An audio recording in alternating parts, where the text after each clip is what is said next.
नमस्कार, यूट्यूब ज्ञान साझा चैनल में आपका बहुत बहुत स्वागत है। आज मैं आपको बतलाऊंगा कि 6% वेस्ट बंगाल गवर्नमेंट की तरफ से अभी डीए हुई है। और डीए बढ़ने से क्या है कि आपका सैलरी जो है primary teacher, upper primary, secondary और हायर सेकेंडरी की जो सैलरी नया बनेगी वो कितना बनेगी और कितना आपको कैश इन हैंड जो नया इंटरव्यू देने के बाद आप लोगों का ज्वाइनिंग हो रहा है मिलेगा। तो मैं आज आपको इस वीडियो के द्वारा बतला रहा हूँ कि कितना किन टीचर का सैलरी बनेगा।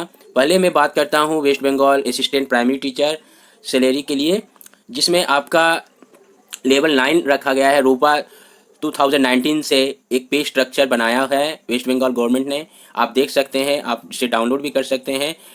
और इसका लेवल 9 का मतलब है कि बेसिक आपको एक बना दिया गया है। उस बेसिक में शुरुआत आपका रहेगा 28,900, और 28,900 के ऊपर ही सारा अलाउंस आपको मिलेगा। जैसे कि डीए, अभी डीए 28,900 का 6% हुई है, अब 3% नहीं है, 6% है। तो अभी आपका 1734 रुपया मिलेगा। एच आर ए यानी कि हाउस रेंट अलाउंस, जो कि 28,900 का 12% यहाँ पर मिलता है आपका एच आर ए, जो कि होता है आपका 3468 रुपया। अब इसके बाद अंतिम जो है एच आर ए के बाद मेडिकल अलाउंस जो है चिकित्सा भत्ता, वो है 500 रुपया। तो कुल जीएस मतलब ग्रॉस सैलरी आपका बनता है 34,602 रुपये। और 34,602 रुपये में आपका पी टैक्स कटता है, प्रोफेशनल टैक्स जिसको कहते हैं। तो ये आपका हर गवर्नमेंट एम्प्लॉय का ही कटता है। तो इसका आपका 34,602 का हिसाब से लेवल 9 में जो अभी रखा गया है प्रोफेशनल टैक्स का, आपका 150 रुपया काटना ये तय है। तो इसके बाद आपका कटने के बाद 34,552 रुपये आपका ये सैलरी नया बनेगा और आपके कैश इन हैंड अकाउंट में आएगा। अब इसके बाद जैसे कि नेक्स्ट आते हैं, कितना होने के बाद आपका 1 साल होने के बाद क्या बनता है सैलरी, फिर उसके बाद क्या क्या बेनिफिट्स वो भी मैं बतलाऊंगा। अब मैं आ जाता हूँ अपर प्राइमरी टीचर्स की सैलरी के बारे में। अपर प्राइमरी टीचर्स सैलरी की जो लेवल रूपन 2019 के हिसाब से 11 बनाया गया है, और 11 जो बनाया गया है इसका बेसिक जो है शुरुआत 33,400, और 33,400 का डीए यानी महंगाई भत्ता हो रहा है आपका 6% के हिसाब से 2,400 रुपये। वहीं एच आर ए यानी हाउस रेंट अलाउंस जो है आपका 4,008 होगा, यहाँ पर जीरो छूट चुका है। और मेडिकल अलाउंस है आपका 500 रुपये। तो कुल मिलाकर ग्रॉस सैलरी आपका हो रहा है 39,912 रुपये। अब 39,912 रुपये में आपका फिर वही प्रोफेशनल टैक्स जो कटेगा उस 150 रुपये, उसके बाद देने के बाद 39,762 रुपये आपके अकाउंट में आएंगे जो अपर प्राइमरी के टीचर बनेंगे तो। और अपर प्राइमरी के टीचर बनने के बाद और एक बात मैं बतला देना चाहता हूँ कि सेम जीएस जो है सेकेंडरी लेवल के टीचर्स की भी रखी गई है। यानी कि आपका जो 10th 9th 10th के क्लास में भी जो असिस्टेंट टीचर बनेंगे उनका भी लेवल 11 ही रखा गया है, और उस हिसाब से सेम सैलरी बनता है आपका, जो कि अपर प्राइमरी का टीचर सैलरी जो पाएंगे वही आप भी पाइएगा। ठीक है। तो अब इसके बाद यहाँ पर एक्स्ट्रा आप जो 10th क्लास के टीचर्स आप बनते हैं तो क्या बेनिफिट होती है इसके बारे में मैं बाद में बतलाऊंगा। पहले आप इसके बाद आता हूँ आपका हायर सेकेंडरी में। हायर सेकेंडरी टीचर्स अगर आप बन जाते हैं यानी 11th 12th के टीचर जो साइंस आर्ट्स कॉमर्स जो आपका ट्रेड होता है वेस्ट बंगाल में, वहाँ पर आप अगर टीचर बनते हैं तो यहाँ पर आपका रूपा 2019 के हिसाब से लेवल 15 रखा गया है, और इसका बेसिक शुरुआत जो है 42,600, वहीं डीए है 2,556 रुपये, और एच आर ए है 5,112 रुपये, और एम ए है 500 रुपये।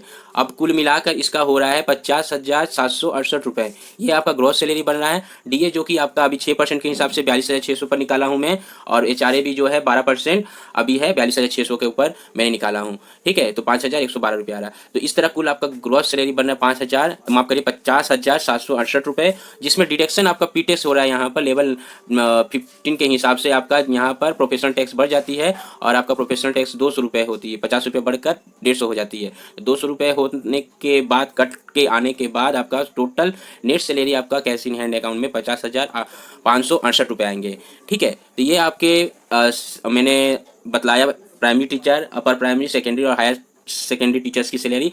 अब इसके बाद क्या क्या बेनिफिट्स, क्या क्या थोड़ा नुकसान भी है, हम लोग जान लेते हैं। नुकसान नहीं कहेंगे, लेकिन क्या है जो सत्य है उसको जानना जरूरी बनता है। तो मैंने जहाँ तक अपना इस सर्विस के हिसाब से मैं समझा हूँ, जाना हूँ, उसके हिसाब से मैं बतला रहा हूँ। देखिए, आप जो वेस्ट बंगाल में West Bengal board of primary education के द्वारा टीचर्स बनते हैं, असिस्टेंट टीचर प्राइमरी के, वहीं आप स्कूल सर्विस कमीशन के द्वारा आप अपर प्राइमरी, सेकेंडरी और हायर सेकेंडरी के टीचर्स बनते हैं। तो यहाँ पर आप जो गवर्नमेंट एम्प्लॉय जो होते हैं, जैसे कि आप पीएससी के द्वारा जो बनता है, पब्लिक सर्विस कमीशन के द्वारा, या West Bengal staff selection commission के द्वारा, या अन्य कमीशन के द्वारा जो भी बनते हैं, तो उसमें क्या है कि हम देखे हैं कि वो सैलरी लेवल वगैरह सब अगर सेम ही रहे, टीचर्स का बात करें या ग्रुप डी प्यून का बात करें, लेकिन कुछ क्या है कि उनका बेनिफिट और आपके बेनिफिट से अंतर होती है। अब यह बेनिफिट क्या होती है, जैसे कि आप स्कूल में जॉब करते हैं और आप गवर्नमेंट एडेड स्कूल में जॉब करते हैं, गवर्नमेंट स्पॉन्सर्ड स्कूल में जॉब करते हैं, ठीक है, गवर्नमेंट अप्रूव्ड स्कूल में जॉब करते हैं, ना कि डायरेक्ट आप गवर्नमेंट स्कूल में हैं, ठीक है। तो बोलते हैं कि गवर्नमेंट एम्प्लॉय हैं, लेकिन गवर्नमेंट एम्प्लॉय आप पूरा नहीं कहलाएंगे, आप सेमी गवर्नमेंट एम्प्लॉय कहला सकते हैं अपने आप को, ठीक है। जो सत्य है मैं वो बतला रहा हूँ, ठीक है। अब इसके बाद जो है ऐसे कुछ है नहीं ज़्यादा कुछ डिफरेंस, लेकिन कुछ डिफरेंस है जो मैं बता दूंगा। अभी आपका जैसे कि 1 साल हो जाएगा तो आप जीपीएफ के लिए एलिजिबल हो जाएंगे। 1 साल के बाद आप जीपीएफ अपना बेसिक का 6% आप कटवा सकते हैं। अब 6% मिनिमम है, उससे आपको नीचे नहीं जा सकते हैं आफ्टर 1 ईयर्स के बाद, ठीक है। वो अपने आप आपका जहाँ पर सारा अकाउंट्स का काम होता है आपके सैलरी से रिलेटेड, वो 6% आपका बेसिक का काटेंगे, जो कि आपका ग्रेच्युटी बनेगा, वही आपका प्रोविडेंट फंड के रूप में आएगा। और उसके बाद 20 साल हो जाने के बाद आप पेंशन के योग्य बन जाएंगे। 20 साल के बाद 50% आपका बेसिक का पेंशन मिलेगा। यहाँ पर वेस्ट बंगाल गवर्नमेंट एम्प्लॉय अगर होते हैं या सेमी गवर्नमेंट एम्प्लॉय हैं तो आपको उसका 50% हमेशा पेंशन मिलता ही है, ठीक है। ओल्ड एज पेंशन है, ना कि यहाँ पर न्यू पेंशन है। यहाँ पर जो आपका डीए बढ़ेगा वैसे वैसे आपका सैलरी आपका पेंशन भी बढ़ेगा। तो ये हो गया। अब उसके बाद 10, 20, 30 ईयर्स एक्स्ट्रा इंक्रीमेंट होता है। जैसे कि आपका 10 साल हो गया जॉब का, तो 10 साल के बाद एक एक्स्ट्रा इंक्रीमेंट होता है, यानी कि आपका जो लेवल हर साल 3-3% आपका सैलरी का बढ़ता है। बेसिक का सैलरी का बोल रहा हूँ, बेसिक का हर 3% आपका महीना में बढ़ेगा, ठीक है। जुलाई महीना के करीबन में 1 तारीख को बढ़ता है सभी एम्प्लॉय का, सभी स्टेट गवर्नमेंट एम्प्लॉय का। तो आपका भी जैसे कि 10 साल हो जाएगा तो एक तो इंक्रीमेंट आपका मिलेगा ही, प्लस एक्स्ट्रा एक इंक्रीमेंट मिलेगा, यानी कि और एक जम कर जाइएगा उसके बाद। तो इस तरह से आप 20 ईयर्स के बाद भी और 30 ईयर्स के बाद भी एक्स्ट्रा एक इंक्रीमेंट आपको मिलता है, ठीक है। तो इस तरह से मैं समझा पाया कि आपका 3 बेनिफिट है। हाँ, लेकिन आप अगर स्कूल सर्विस कमीशन के द्वारा या West Bengal board of primary education के द्वारा टीचर्स अगर बनते हैं तो वहाँ पर ईएल की व्यवस्था नहीं है, अनलीव नहीं है आपकी। जो अनलीव होती है आपको आफ्टर रिटायरमेंट के टाइम पर आपका जो अनलीव बनता है उसका पैसा मिलता है, जो कि यहाँ पर नहीं है। साथ ही साथ मेडिक्लेम फैसिलिटी जो होती है, जैसे कि आपका फ्री कैशलेस बेनिफिट जो है वो नहीं है। आपका 500 रुपये जो मिलता है वही आपका मेडिक्लेम है, इसके अलावा कुछ नहीं है। जबकि आप अगर पीएससी के थ्रू जाइएगा या आपका एसएससी के थ्रू अगर कोई स्कूल में अगर होता है, या मैं कहूँ तो मैं खुद कोलकाता म्यूनिसिपल कॉर्पोरेशन में टीचर हूँ, तो मैं कहूँ तो जैसे कि हमारे यहाँ पर मेडिक्लेम की फैसिलिटी है, ईएल की भी फैसिलिटी है, जो कि यहाँ पर नहीं है। एक थोड़ा यहाँ पर बैड जो कि इफ़ेक्ट है यहाँ पर। और यहाँ पर प्रमोशन नो लिखा हूँ। देखिए, प्रमोशन यहाँ पर होता नहीं है। जैसे सीट अगर सीनियरिटी के हिसाब से बहुत दिन आप काम कर रहे हैं, 15 साल 10 साल मान के रखिए, 10 साल के बाद आपको एक प्रमोशन मिलेगा जब आपका वहाँ पर हेड टीचर की रिक्रूटमेंट होगी तो। लेकिन 10 साल के बाद ही आपका टीचर बन जाइएगा हेड टीचर, ऐसा नहीं है। और या तो आपका 65% हेड टीचर सीनियरिटी के हिसाब से रहता है, 35% फ्रेशर के हिसाब से रहता है, तो उसके हिसाब से भी देखा जाता है और उस हिसाब से आपका हेड टीचर्स बनते हैं, ठीक है। तो यहाँ पर जो है ऐसा भी होता है कि जो असिस्टेंट टीचर्स में हैं तो वो असिस्टेंट टीचर होकर ही रिटायरमेंट करते हैं।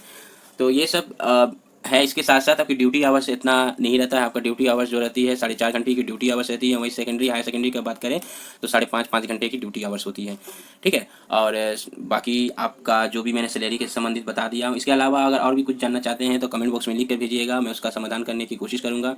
और काफ़ी अच्छी सैलरी है, बढ़िया है। और जहाँ भी हो, ईश्वर करे कि आप उस जगह पर अच्छा से अपना भविष्य बनकर आपका सेवा के रूप में योगदान दें, या मेरी शुभकामनाएं। इसी